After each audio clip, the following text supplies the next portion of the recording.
dice la pintada, no hay viento favorable para quien no sabe a dónde va. Y si no sabes de dónde vienes, el debate que nosotros estamos planteando es un debate de intereses. Solamente se respeta a quien tiene fuerza. Pero es que son cosas obvias que hay que recordar. Solamente se respeta a quien tiene fuerza.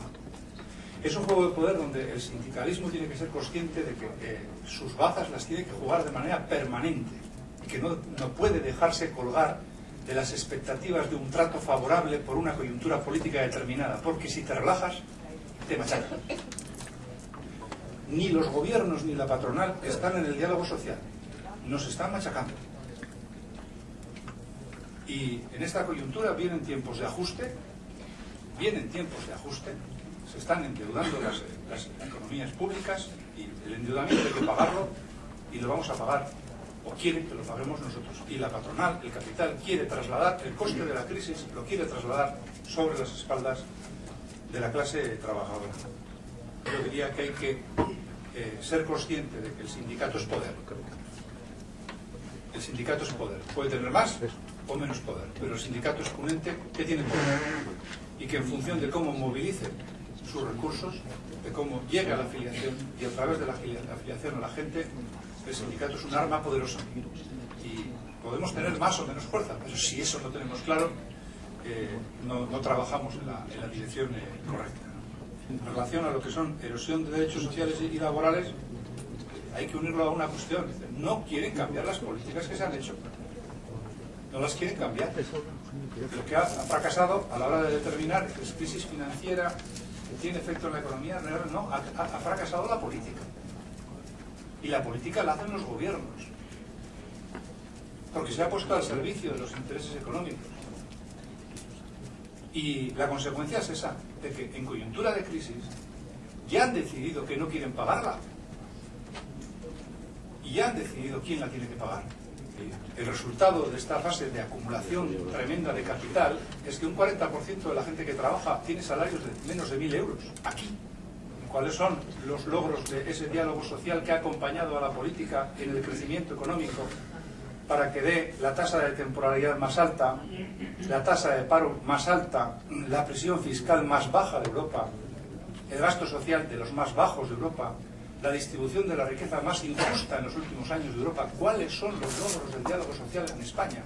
Sobre que gobierne la derecha, que gobiernen los que se llaman de izquierdas o los que se llaman socialdemócratas, en relación a las políticas sociales y económicas, nosotros no hemos percibido ningún distingo. Ningún distingo. Eso es el valor del consenso. Han adoptado el consenso como valor esencial. El consenso y la conciliación de intereses como valor esencial, han despreciado la existencia de valores conflictivos. La sociedad es una sociedad conflictiva, hay intereses contrapuestos, hay lucha de clases. Pues no, señor, hay consenso.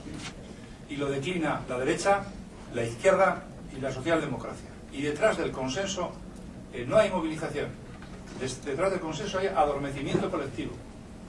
Detrás del consenso hay eso. Se aplaude por parte de todos los que tienen opción de llegar al gobierno para hacer exactamente la misma política, porque en los temas esenciales, los que llegan al gobierno, de eso sabemos nosotros mucho, están de acuerdo. Es imposible que la izquierda tenga solución en relación a la transformación de la sociedad desde los valores del consenso. Estamos en una democracia formal en donde es valor trascendente el voto, pero a partir de ahí los ciudadanos, la sociedad organizada, las organizaciones sociales que plantean intereses, son absolutamente despreciadas, como nosotros. Nosotros no somos despreciados por tener el 40%, somos despreciados por lo que defendemos, porque los intereses que defendemos no entran en el catón que plantea el poder establecido. Y cuando hablamos de que no hay participación social en la Unión Europea, un tribunal elegido a dedo tiene más poder que un parlamento elegido democráticamente. Y en nuestra comunidad, en lo local, un órgano compuesto por el gobierno y las diputaciones, el órgano de coordinación tributaria, decide las políticas fiscales con ocultación, con nocturnidad y alevosía, no hay ningún debate social sobre un tema esencial. En cualquier sociedad que quiera hablar de modelo de sociedad, la pata de los ingresos es esencial, que sea de identidad. No hay ningún debate social sobre política fiscal, y nadie sabe lo que ahí se discute.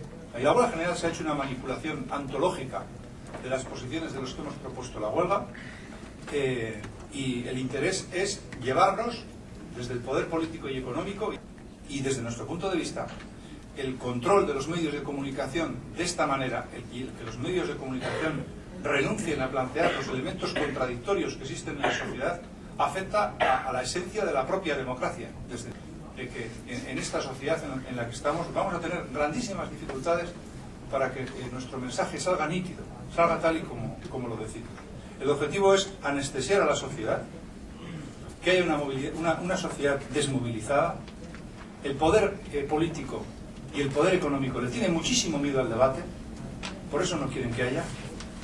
Le tiene mucho miedo a la sociedad organizada, y ya se ve que la falta de ideas o la decisión para continuar con las mismas políticas que se han venido practicando hasta ahora se terminan disfrazando de efecto mediático.